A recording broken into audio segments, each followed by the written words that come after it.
Despite the fact that we've only barely covered the first 3 years of the comic's existence at this point, bolstered by a bunch of specials and a few small miniseries, it really does feel like we've covered a lot of ground.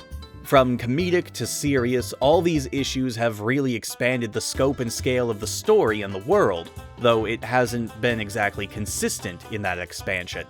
Back around issue 25 or so, I stated that the comic started to go in a more serious direction, but my assumption wasn't terribly accurate given my faulty memory, and given the amount of comedy we've been seeing all over the place.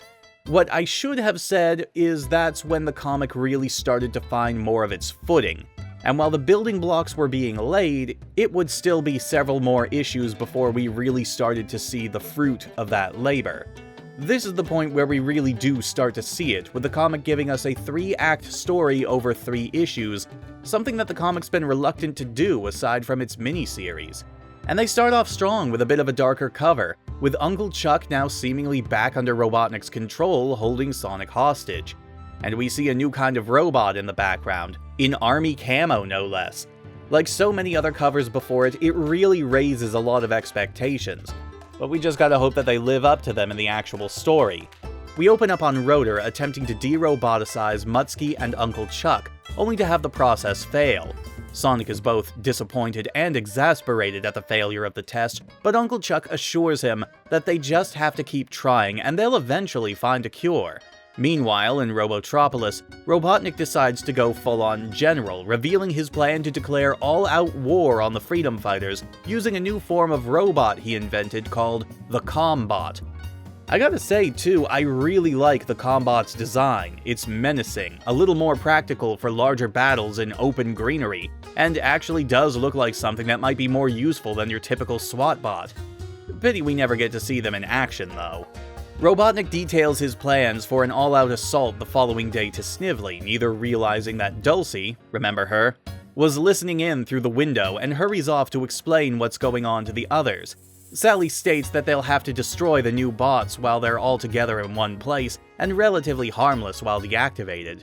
Chuck and Mutsky volunteer, still having all of the security codes, but Sonic insists on coming with them, and surprisingly, Chuck doesn't argue that point, because he's at least smart enough to know that taking backup is usually a pretty solid idea. Sally. He does warn that they could be doing exactly what Robotnik wants them to do, however, and we cut over to Robotropolis where the 3 of them infiltrate the Combot storage facility. Chuck notes that it's rather odd that Robotnik hasn't changed them since he and Mutsky escaped, and Sonic dashes off to set the explosives around the facility. But Robotnik, watching on his plot convenience monitor, orders the 2 to be shot with lasers from off-screen or something. There wasn't really a whole lot of setup or foreshadowing for this part, and Sonic returns to get the 2 of them and get out of there before the place blows up.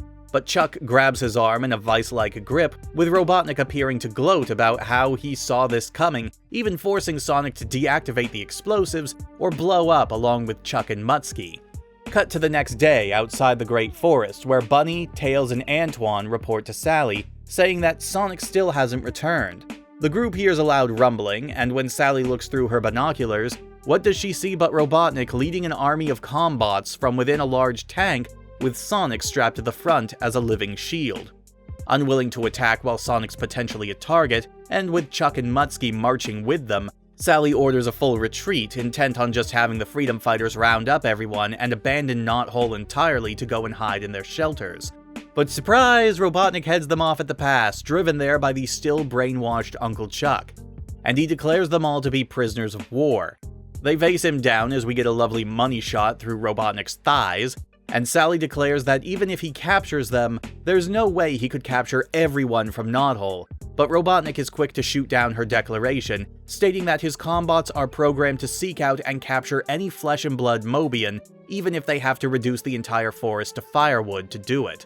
Feeling assured in his victory, Robotnik orders his combots to march forward and begin their work, but the robots immediately turn the opposite direction and walk themselves right off the edge of a cliff, destroying themselves. Robotnik thinks that he still has a chance at winning, however, as he still has Sonic prisoner, but at some point, Sonic got free and now has command of the tank, which apparently has a roboticizer built into its barrel, which Sonic is threatening to use on them.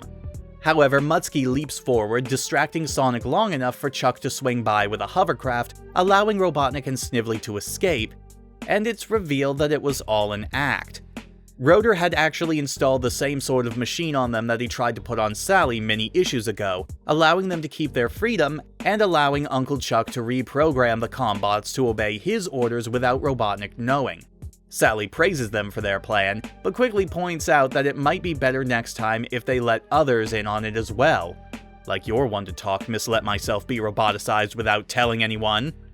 And so Chuck and Mutsky return to Robotropolis after saying goodbye to the others, intent on inserting themselves as spies within Robotnik's ranks since he thinks they're loyal to him again. This story is done again by Angelo De Caesar, but unfortunately it is not his best work. The first half is actually really good, with some nice build-up and introducing some great stakes, with Robotnik apparently taking control of Chuck and Mutsky, capturing Sonic, and introducing a new threat in the form of the Combots. But it all falls apart in the second half with the revelation that Mutsky and Chuck weren't actually brainwashed. First, the Combots. Great build-up, but they're just thrown away without really making much of an impression beyond their really cool design, and are thrown away completely for an easy fix at the end of the story. Second, what was the point of the whole pseudo-double-cross? Yes, it does lead to the destruction of the Combots, but they could have done that anyway if they just kept with the original plan of just blowing them up. And yes, it did lead to Chuck and Mutsky being able to become spies, but why would you need them to become spies when you had Robotnik at your mercy? Seriously, you had him staring at the barrel of a tank gun, and you let him get away with no explanation given. I guess you could say it was because of the whole only Robotnik can de-roboticize the Mobian spiel that they gave at the beginning, but come on, with Robotnik gone, you'd have complete and total access to everything he owned.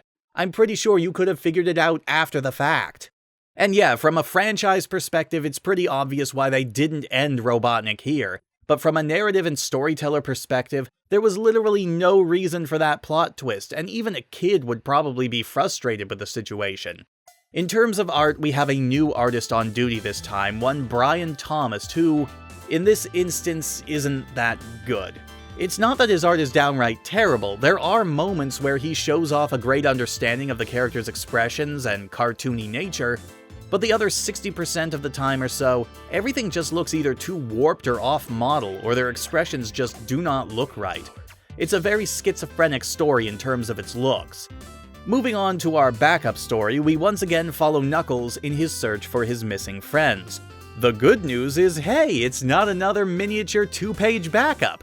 The bad news, however, is that it's a giant lore dump for the echidnas featuring the just impeccable art and writing of Ken Penders. At the very least, it's tempered somewhat by being co-written by Kantarovich, but that doesn't change how needlessly tell-ish the story is. Knuckles arrives at the shadow of Mount Fate, where he hopes to find his friends despite not having any sort of answers to the questions he's been asking this whole time, because nobody is willing to give him or the audience any answers. And during this time of uncertainty, with his friends in potential life-threatening danger, Knuckles decides that this is the perfect time for him to monologue to us about his people's history.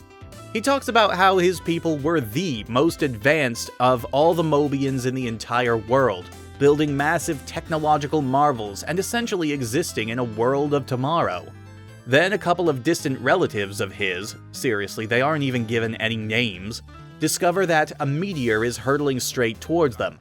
Not off to the side or anything, it's literally headed straight for their city. They present their findings to a whole bunch of copy and pasted Knuckles heads, and they all look mildly annoyed at the news. And so the next 2 pages tell us how the Echidnas went out and mined as many Chaos Emeralds as they could, using their power and the power of Technobabble, to lift the entire island up and off the planet, creating the floating island just as a massive meteor slams into the crater they left behind, creating a giant lake. And then we end with Knuckles saying that there was no way they would have known that their actions would give birth to Mount Fate and the greatest menace of all, which will presumably be covered in the next issue because Ken decided we needed a break after the massive lore dump. The sad thing about this is it should be more interesting than it is. I mean, this sort of lore was nowhere in the games proper at this point, and it gives us a lot of potentially interesting insight into Echidna society. Instead, it reads like a heavily abridged textbook entry, the sort of thing you'd see as a footnote while reading the actual events.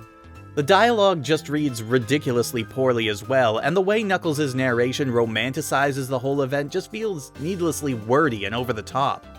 The fact that this lore dump interrupts an entire other storyline that's going on, just halting it in its tracks while it was already dragging its feet, does not help.